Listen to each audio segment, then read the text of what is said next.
যুক্তরাষ্ট্রের president Donald Trump গাজার ফিলিস্তিনিদের অন্য দেশে সরিয়ে নিয়ে গাজা উপত্যকা খালি করতে চান। এজন্য গাজার বাসিন্দাদের আশ্রয় দিতে মিশর ও জর্ডানের প্রতি আহ্বানও জানিয়েছেন তিনি। গণমাধ্যমের কাছে তার এমন দৃষ্টিভঙ্গির কথাই তুলে ধরেছেন এক সপ্তাহ আগে দ্বিতীয় মেয়াদে যুক্তরাষ্ট্রের প্রেসিডেন্ট হিসেবে শপথ নেওয়া ডোনাল্ড ট্রাম্প। তার এমন বক্তব্যে গাজায় আরেকটি জাতিগত নিধনের আশঙ্কা তৈরি হয়েছে। ট্রাম্প গণমাধ্যমকে বলেছেন তিনি চান গাজার আরও ফিলিস্তিনিদের মিশর ও জর্ডান আশ্রয় দেবে। বিষয়টি নিয়ে তিনি জর্ডানের বাদশাহ দ্বিতীয় আবদুল্লাহর সঙ্গে কথাও বলেছেন। মিশরের প্রেসিডেন্ট আবদুল ফাত্তাহ আল সিসির সঙ্গেও কথা বলবেন বলেও জানিয়েছেন তিনি। ট্রাম্প বলেন, আমি চাই মিশর আরও মানুষ নিয়ে যাক। আপনারা সম্ভবত 15 লাখ মানুষের কথা বলেছেন, তাদের অন্যত্র সরিয়ে নিয়ে গাজা খালি করতে হবে আমাদের।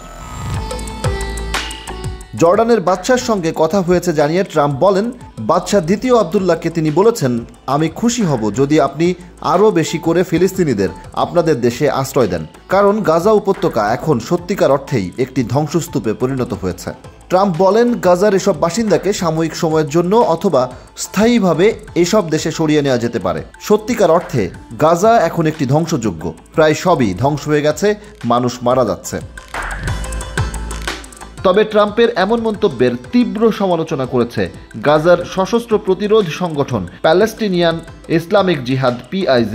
গাজার শাসক গোষ্ঠী হামাসের সঙ্গে মিলে ইসরায়েলের বিরুদ্ধে প্রতিরোধ যুদ্ধ করে আসা এই সংগঠনটি বলছে, ফিলিস্তিনিদের তাদের নিজ ভূখণ্ড ছেড়ে যেতে বাধ্য করতে ট্রাম্পের এমন মন্তব্য যুদ্ধাপরাধ ও মানবতা বিরোধী অপরাধ উস্কে দেওয়ার শামিল। ইসলামিক জিহাদ বলছে, ইহুদিবাদী ইসরায়েল যে ফিলিস্তিন ভূখণ্ড থেকে ফিলিস্তিনিদের সরিয়ে দিতে চায় তার সঙ্গে ট্রাম্পের এমন মন্তব্যের মিল রয়েছে। এটা ফিলিস্তিনিদের মানুষের অধিকারের চরম লঙ্ঘন। ট্রাম্পের এমন অবান্তর প্রস্তাব প্রত্যাখ্যান করতে মিশর ও জর্ডানের প্রতি আহ্বানও জানিয়েছে সংগঠনটি। গাজার বাসিন্দা প্রায় 23 লাখ। ট্রাম্পের এই মন্তব্যকে গুরুত্বের সঙ্গে নেওয়া উচিত বলে মনে করেন কাতারে অবস্থিত জর্জটাউন বিশ্ববিদ্যালয়ের সহযোগী অধ্যাপক আল আরিয়ান। তিনি বলছেন, যুক্তরাষ্ট্রের নতুন প্রেসিডেন্টের এ ধরনের মন্তব্য গুরুত্বের সঙ্গে নেওয়া উচিত, কারণ আমরা দেখেছি বিগত 1.5 বছর ধরে এমন দাবি তোলা হচ্ছে। এছাড়া গাজা যুদ্ধের শুরুতেও ইসরায়েলের কর্মকর্তারা যতটা সম্ভব ফিলিস্তিনি ভূখণ্ড থেকে ফিলিস্তিনিদের সরিয়ে জাতিগত নিধনযজ্ঞ চালানোর ইঙ্গিত দিয়েছিলেন।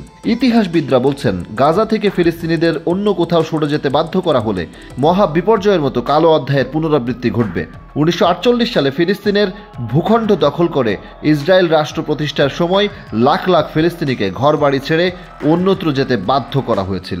এদিকে গাজা নিয়ে এমন মন্তব্যের দিনেই ইসরায়েলকে 2000 পাউন্ডের বোমা সরবরাহের সদ্য সাবেক মার্কিন প্রেসিডেন্ট জো বাইডেনের দেওয়া স্থগিতাদেশ তুলে নিতে সামরিক বাহিনীকে নির্দেশ দিয়েছেন ডোনাল্ড ট্রাম্প।